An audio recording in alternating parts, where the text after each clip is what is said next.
Karena perjanjian Hudaybiyah itulah yang membuka kemenangan atau membuka tersebarnya Islam. Terbukti dengan perjanjian itu, lalu jumlah orang-orang yang masuk Islam meningkat dengan tajam. Sehingga pada tahun 6 Hijriah, tentara yang menemani Rasulullah atau sahabat yang menemani Rasulullah untuk ke Makkah itu hanya berjumlah sekitar 1.400, tapi 2 tahun kemudian sudah berjumlah 10.000. Itu yang sanggup menemani dan siap tempur. Jadi dimulai dari Hudaybiyah. Tapi ada berpendapat Al-Fatah itu ya pada tahun ke-8, kemenangan Rasulullah dan para sahabat atas Makkah itu sendiri. Dan kita berusaha menghormati dua-dua pendapat itu, kita anggap dua-duanya benar. Lalu kita menginjak ke ayat yang kedua, wa ra'aitan nasa yadkhuluna fi dinillahi afwaja, dan engkau melihat manusia masuk ke agama Allah dengan berbondong-bondong. Ra'aita dari kata ro'a artinya melihat. Melihat itu bisa dengan mata kepala, artinya fisik. Ro'a juga bisa melihat dengan pikiran, artinya pemahaman. Yadkhulun pada masuk. Dikatakan masuk karena sebenarnya rumah kita itu ya Islam. Kalau ada orang yang tidak beragama Islam, tidak mengikuti ajaran Allah, itu ada di luar. Maka orang yang tidak bisa pulang kembali ke rumah itu disebut sesat. Nah, orang yang memeluk agama Islam itu sebenarnya mereka kembali ke pangkuan yang benar. Afwajan dari kata faujan artinya kelompok. Afwajan berkelompok-kelompok. Jadi orang-orang masuk Islam itu tidak satu persatu, tetapi kelompok per kelompok. Kita bisa menengarai masuknya orang-orang itu ke Islam secara berkelompok dimulai. Kalau kita membahas tentang Al-Fatah, yaitu dimulai dengan kemenangan Rasulullah atas Makkah. Sangat berbeda dengan kepala pemerintahan atau komandan yang bisa menaklukkan suatu daerah. Maka komandan itu akan merasa itu sebagai prestasi. Rasulullah tidak menganggap itu sebagai prestasi. Rasulullah menganggap terbukanya Makkah itu semata-mata karena pertolongan Allah saja. Tanpa pertolongan tidak mungkin. Dan Rasulullah sangat santun meskipun dalam keadaan perang. Kemarin sudah kita singgung bahwa Rasulullah menyiapkan tentara tanpa memberitahukan akan berperang dengan siapa dan di mana, supaya tidak ada yang membocorkan. Karena kalau ada yang membocorkan, nanti musuh sudah siap-siap. Kalau mereka mempersiapkan tentara lebih banyak, nanti kita bisa kalah. Maka dirahasiakan. Bahkan dirahasiakannya itu kepada orang-orang yang terdekat, seperti Abu Bakar tidak tahu. Bahkan istrinya, Ibu Aisyah tidak tahu. Suatu saat Abu Bakar berkunjung ke rumah Ibu Aisyah, melihat pelana dan sebagainya disiapkan. Abu Bakar bertanya kepada anaknya, Rasulullah mau pergi perang kemana? Ibu Aisyah bilang, demi Allah saya tidak tahu. Baru kemudian pada hari hanya dikerahkan dan ternyata berangkatnya ke Makkah dengan jumlah tentara yang besar, sekitar 10.000. Kemudian itu pun ketika sampai di Makkah sebelum masuk ke Makkah istirahat dulu sambil menunggu datangnya mata-mata dari Makkah. Ternyata yang datang pimpinannya sendiri, Abu Sufyan. Ketika Abu Sufyan datang, dibuat sedemikian rupa itu tanpa perjanjian, tetapi Abu Bakar, Umar, dan Ali itu memperlakukan Abu Sufyan dengan berbeda-beda, yang hasilnya dia hampir putus asa, lalu ditolong oleh Abbas, paman Rasulullah, untuk menemui Rasulullah. Karena Abbas itu juga senior, maka Abu Sufyan ada rasa ketundukan kepada Abbas. Kemudian dipertemukan dengan Rasulullah. Ini musuh, tapi oleh Abbas difasilitasi supaya bisa ketemu dengan Rasulullah. Ternyata dengan bertemu dengan Rasulullah, karena wibawa Rasulullah itu begitu besar, akhirnya Abu Sufyan masuk Islam. Karena pimpinannya sudah masuk Islam, maka kemungkinan dia memimpin perang menghadapi Rasulullah itu sangat kecil. Lalu diberi kesempatan untuk pulang, tapi pulangnya dengan membawa pesan, bilang kepada rakyatmu jangan berusaha melawan, tinggal saja di rumah. Semua masuk rumah, pintu dikunci, aman, tidak akan ada peperangan. Dan ternyata memang tidak ada peperangan, kecuali ada satu kelompok yang dipimpin oleh Ikrimah. Ikrimah itu anaknya Abu Jahal. Abu Jahal adalah orang yang sangat bengis menghadapi Rasulullah SAW. Ini Ikrimah juga demikian. Dia melawan tentara yang dipimpin sekelompok, karena tentaranya Rasulullah dibagi 4. Ikrimah melawan kelompok tentara yang dipimpin oleh Khalid bin Walid. Nah, Khalid bin Walid itu belum lama masuk Islam, tapi dia jago perang. Akhirnya Ikrimah kalah, dia lari dengan 12 orang korban. 12 orang itu saja yang meninggal gara-gara mereka melawan. Jadi kemenangan ini luar biasa baiknya, karena menang tanpa membunuh secara berarti. Dan karena tidak ada pertempuran secara fisik, maka tidak ada ghanimah. Kalau ada ghanimah, kalau itu terjadi di kota, maka image-nya akan buruk. Kalau zaman sekarang, kalau misalnya ada tentara masuk ke suatu kota, kemudian merampas atau mengambil rampasan perang, maka image-nya itu looting, mencuri atau merampok. Dan itu biasa terjadi dalam peperangan sampai zaman modern sekarang ini. Kalau ada pertempuran pasti ada looting dan ada perkosaan terhadap wanita. Ini di Makkah tidak terjadi sama sekali. Dan karena itu orang-orang pada antusias ingin tahu apa yang akan diperlakukan, apa yang diperlakukan oleh Rasulullah terhadap mereka. Ada beberapa orang yang lari meninggalkan Makkah. Mereka yang lari meninggalkan Makkah adalah orang-orang yang sejarahnya itu mereka sangat bengis menghadapi Rasulullah, termasuk Ikrimah. Ikrimah lari menuju ke Yaman dengan maksud mau naik perahu lalu dia terjun ke laut bunuh diri. Ada juga Sofwan bin Umayyah, salah satu tokoh, dia lari ke Jeddah. Maka Jeddah lebih dekat daripada ke Yaman. Dia juga begitu, mau terjun ke laut untuk bunuh diri.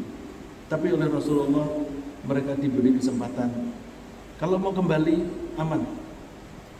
Dan mereka membuktikan kembali aman. Lalu mereka dikumpulkan di bawah bukit Sofa. Kita suka mengatakan gunung Sofa, Sofa Marwah. Tapi kalau kita lihat gunungnya kan kecil.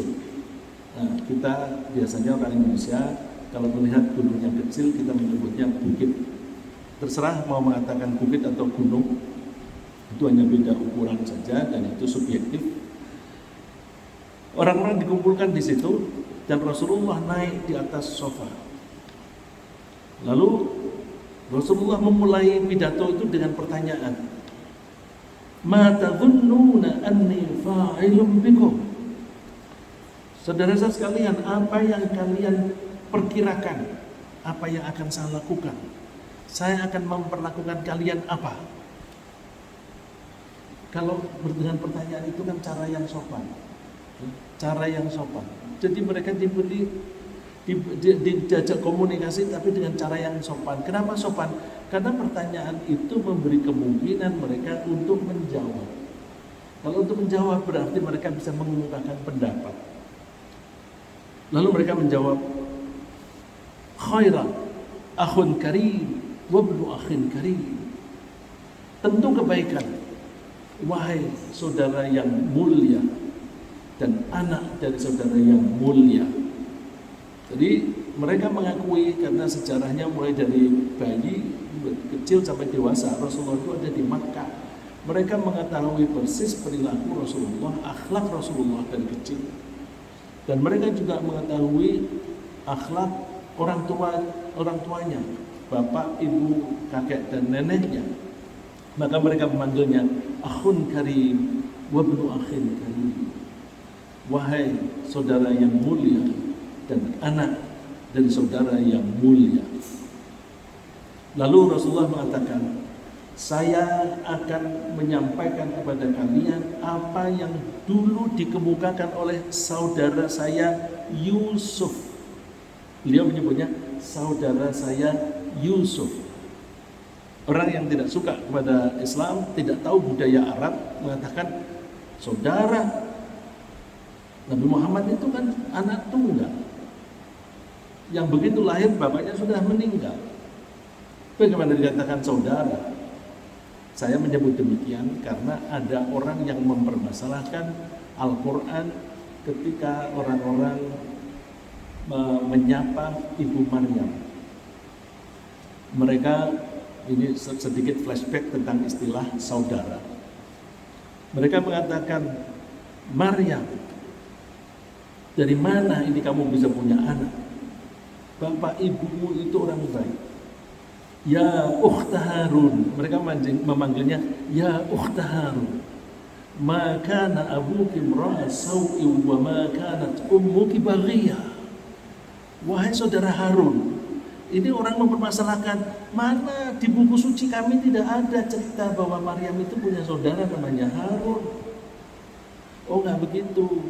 Di tradisi anak cucu Nabi Ibrahim, kalau ada orang yang sama-sama soleh, meskipun generasinya berbeda, itu diakui sebagai saudara.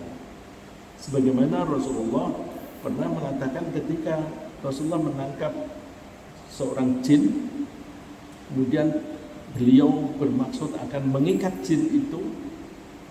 Lalu ini menurut Rasulullah sendiri, saya lepaskan dia karena saya ingat kata-kata saudara saya Sulaiman.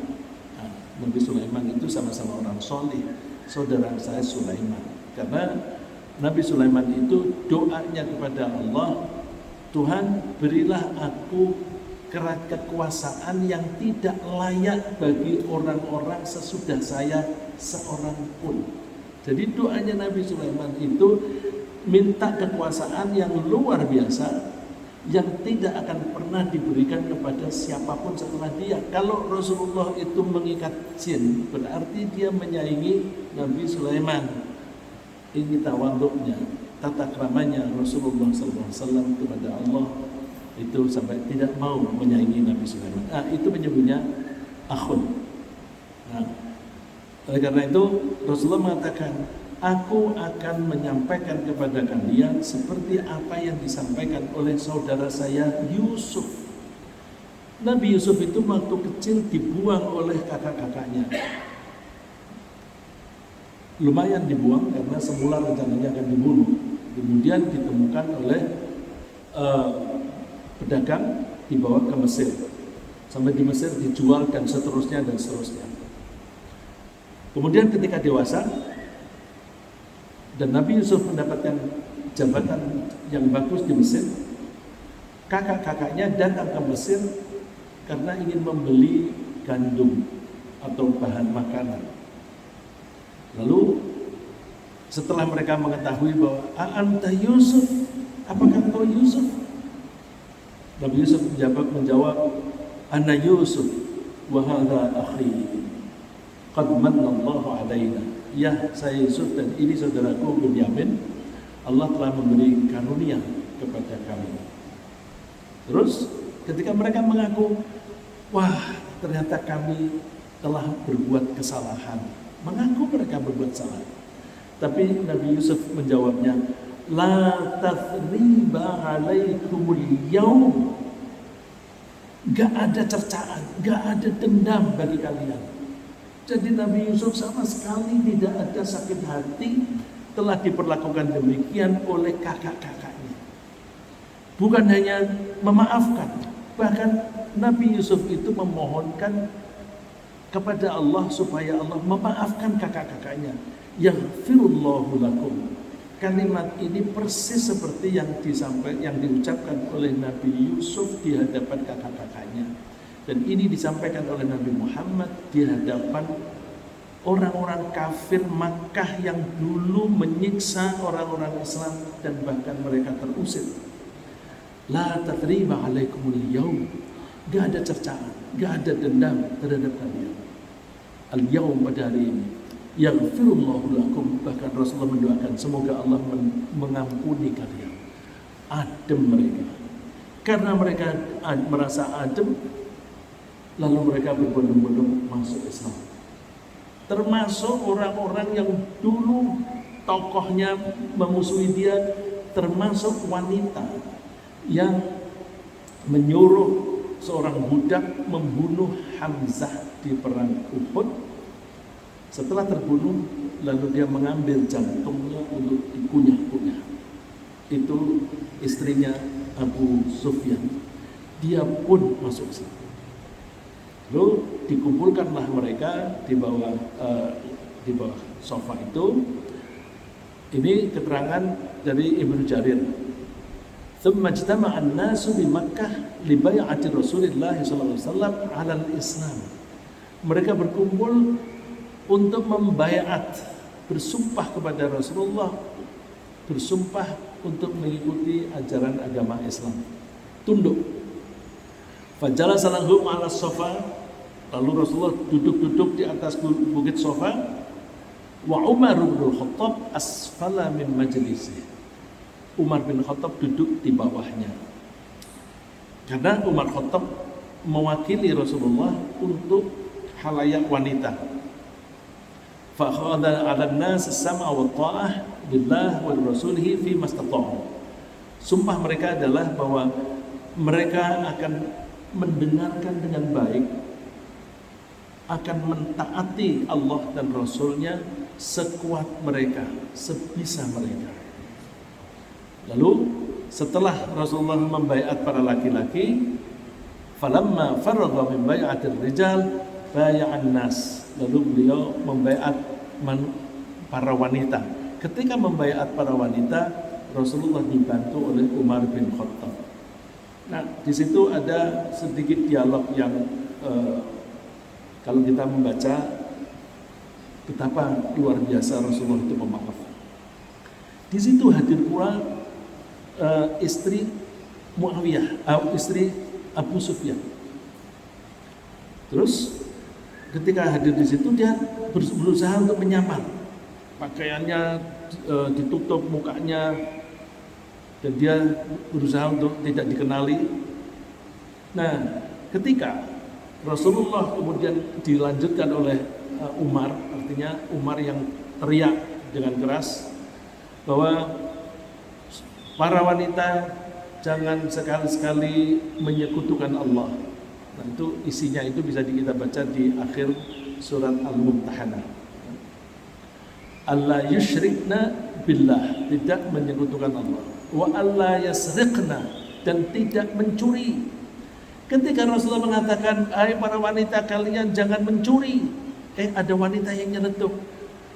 Rasulullah, bagaimana kalau ada suami yang pelit, kikir, kemudian saya mengambil hartanya dia supaya aku bisa belanja cukup untuk makanku dan anak-anakku. Kata suamiku pelit. Itu Abu Sufyan. Jadi dia bilang, Abu Sufyan. Nah, Rasulullah langsung tahu, oh, kamu istrinya ya. Terus Rasulullah tidak marah, malah tertawa, senyum. Oh, nggak apa-apa. Kalau kamu mencuri jumlah yang cukup untuk makan kamu dan anakmu, nggak apa-apa. Rasulullah mengatakan begitu, terus Abu Sufyan komentar, ya deh, pokoknya yang kamu ambil, yang pernah kamu ambil itu halal. Nah, terus jadi tahu, oh, orang yang sejahat itu pun itu tunduk kepada Rasulullah SAW karena apa? Sikapnya yang halus. Jadi dakwah yang lebih efektif adalah dakwah dengan cara yang lemah lembut, tidak dengan cara yang kasar, tidak dengan cara yang keras. Ya. Saya berikan contoh nama-nama, hanya beberapa saja yang masuk Islam, yang mereka merupakan tokoh-tokoh utama di dalam memusuhi Rasulullah SAW. Antara lain adalah Abu Sufyan bin Harb. Abu Sufyan bin Harb itu secara efektif waktu itu adalah pemimpinnya Makkah, dan dialah yang memimpin pasukan dari Makkah untuk menyerbu untuk menyerbu Madinah pada perang Parik. Dia yang memimpin. Dia masuk Islam. Lalu ada Suhail bin Amr. Suhail bin Amr ini wakil dari Mekah pada waktu perjanjian Hudaybiyah, perjanjian damai yang ditandatangani oleh Rasulullah dan Suhail. Suhail ini jahatnya antara lain dia selalu berperang memusuhi Rasulullah, itu jelas. Dalam bentuk kata-kata sampai dengan waktu menandatangani perjanjian itu pun penjuru tulisnya Rasulullah waktu itu Ali bin Abi Thalib. Dia menulis Bismillahirrahmanirrahim. Suhail bilang, jangan tulis Rahman Rahim. Aku tidak mengenal Rahman Rahim. Allah saya kenal, tapi Ar-Rahman Ar-Rahim saya nggak kenal. Hapus. Ya deh, ganti. Jadi atas nama Allah, tapi tidak usah menyebut Ar-Rahman Ar-Rahim. Terus ditulis perjanjian ini antara Muhammad Rasulullah. Apaan Rasulullah? Nggak ada. Kalau kami percaya bahwa Muhammad utusan Allah, tentu kami tidak memusuhinya. Hapus. Ali tidak mau menghapus. Pendirian dia, kalau saya menghapus, kan saya sama dengan tidak mengakui Muhammad ini utusan Allah. Enggak, saya tidak mau menghapus. Rasulullah sendiri yang menghapus. Mana-mana yang tulisan Rasulullah, dia hapus. Terus diganti dengan Ibni Abdullah, anaknya Abdullah. Nah, Sofwan ini masuk Islam juga. Suhail ini masuk Islam juga. Lalu Sofwan bin Umayyah. Sofwan bin Umayyah ini saudaranya Abu Sufyan. Dia seorang pedagang senjata. Pedagang senjata tentu kan berkepentingan supaya senjatanya laku. Maka orang yang menjual senjata itu akan mendorong-dorong orang untuk berantem. Ketika orang Makkah itu memusuhi Rasulullah, dia tuh ngipas-ngipasi. Ya kita bisa melihat zaman sekarang pengusaha-pengusaha yang produksinya itu senjata, mereka mendorong supaya negara besar seperti Amerika itu memprovokasi peperangan, provokasi sekaligus ngetes senjata baru ini ampuh, tidak bisa dites kalau tidak di medan perang, maka bikinlah peperangan. Maka terjadilah peperangan di Irak, di Afghanistan, yang alasannya itu semuanya bohong. Nah, itu kelakuannya pedagang senjata. Begitu pula pedagang senjata itu pada mendorong orang-orang berantem seperti di Ambon, Maluku. Saat itu pedagang mereka itu karena orang-orang seperti itu kan berantem antar masyarakat. cukup pakai senjata bekas. Pedagang-pedagang itu mendorong, lalu nih aku kasih senjata harganya sekian.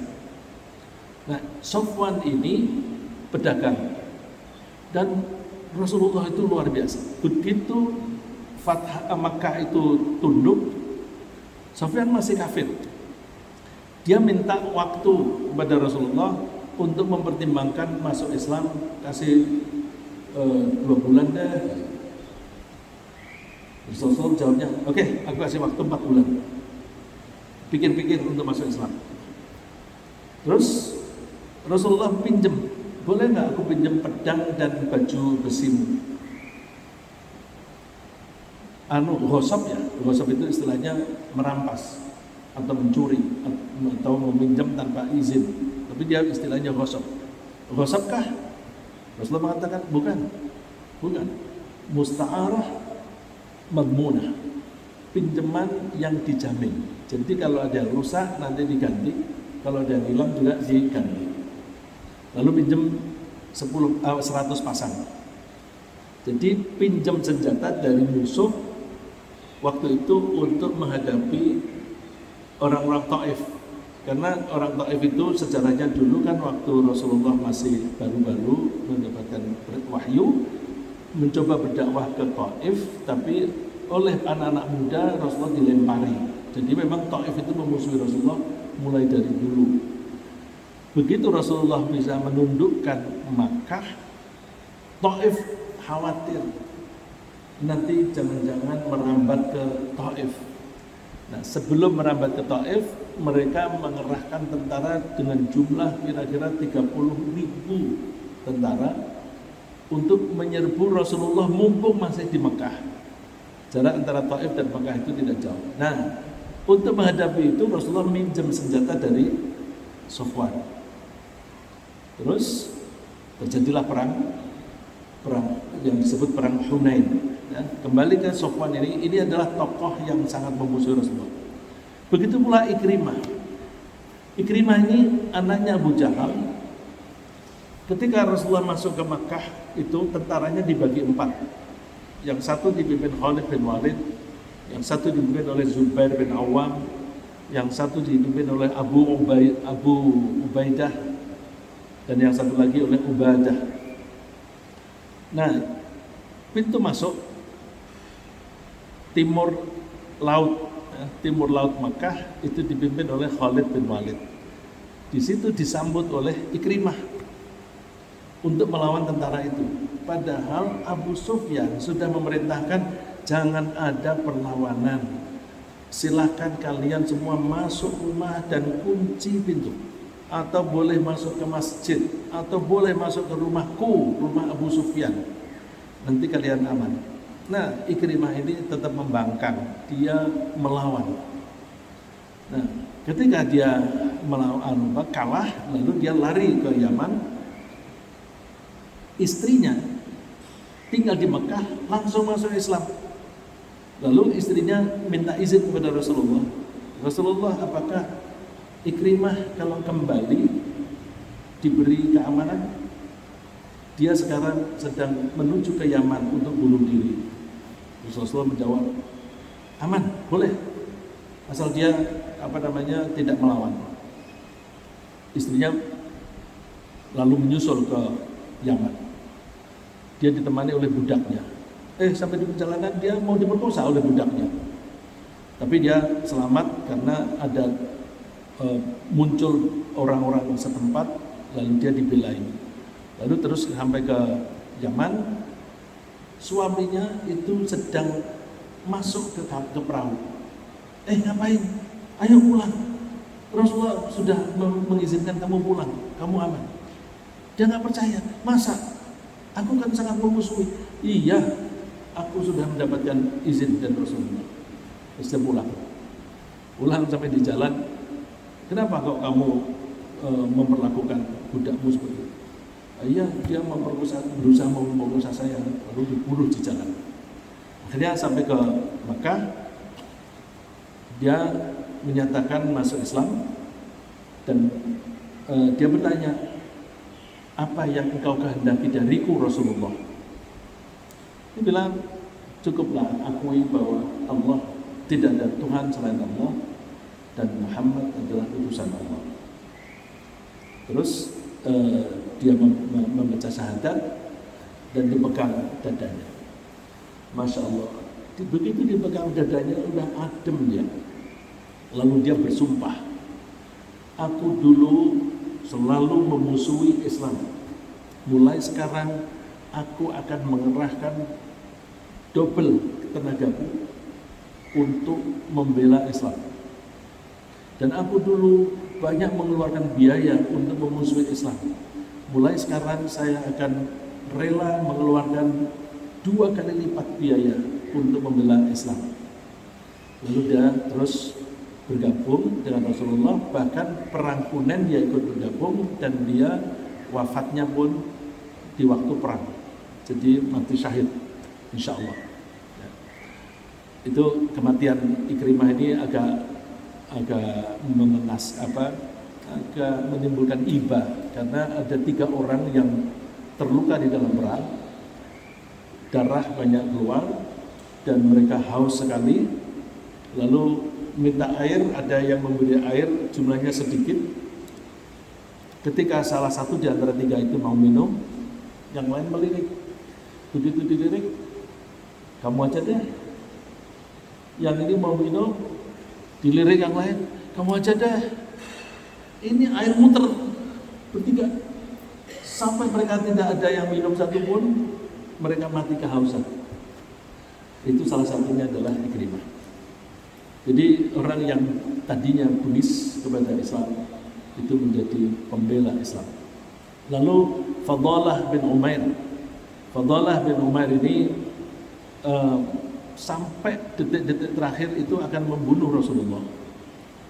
Karena Rasulullah itu ke Masjidil Haram, lalu menghancurkan patung-patung.